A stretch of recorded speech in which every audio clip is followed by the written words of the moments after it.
Kay humana naman tawag duty, asa naman taan ni ron. Syempre mangita dayon tag mga foods. Kay gutom gabi kayo basta gikan kay duty. Ikaw kung noy duty gikan og buntag paingon sa hapon. Di ba kakapuyo na gihapit na lang sa dinako akong uyab diri sa Watson's Pharmacy kay diri man siya gatrabaho gud. Naanad man gud mi nga magdungan jud mi og kaon. After pila ka minutes ni gawas na day siya di nagdala skin di. Ni diretson lang puday mi diri sa Boulevard kay ginahan mo gud mi mo kaon og lechon baboy. Actually dili ra gid kay isang nganhi mi diri. Murag ikaupat naman siguro mi nakaanhi diri. Sa isa ka semana murag kaduha gid mi makaanhi diri. Kay priha man gud mi hilig kayo og lechon baboy. Di ra sad guro mi ma-high blood ani oy kinamo gud pares nga cook po do. Usahay makaunahuna sad biya ko nga unson pagkatigom na to ani nga sige ra man tagkaon pero makanahuna man sad ko nga deserve sad dinamo nga mokaon oy kay gikan man sad binanarbaho gud lain man sad gud kaayo nga magsigir ka og tigom nya nakaginahan kanon di na lang nimo makaon kay mo harang itigom tanan bahalag mo na muna ra ang sweldo importante busog ta pirme isa sad sa na-learn ako sa kinabuhi ba nga bahalag wala kayo itay kwarta importante nga healthy atong panglawas pero makarealize ra ka ana oy ug magsakit na ka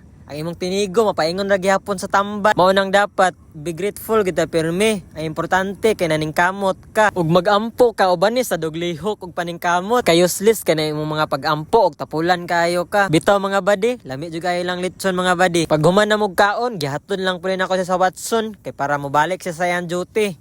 Den ako nianhi ko diri sa pantalan kay mulaag ko diri naanad bang ko diri nga kada hapon gikan ko duty mo ditso ko diri nindot mangud kayo tambayan diri samot na nyag ka nang out nako alas 4:30 nindot kay tambayan diri kay naay sunset awa gud na kanang gikan ka stress kay kasi mong trabaho den manhi ka diri mag-chill ka di ba ka ma-relax basta hapon na daghan jud nag mga tawo na diri daghan nag mga lag diri basta hapon na mao nang malingaw ra sa gud diri kay bibo-bibo man kay ra sa gamahadlok kay adlawan pa mga god pero ang ako kung gianhi dire kay kuan man god mag-edit ko sa kong video nga mga kuan ba gihimo mag voice over ko nindot man god mag-edit dire kay walay saba ba nya dire ra ta kutob mga badi salamat kay sa pagtan-aw sunod na pod basta dili lang kita magtinapulan maabot ra gid nato atong mga pangandoy sa kinabuhi.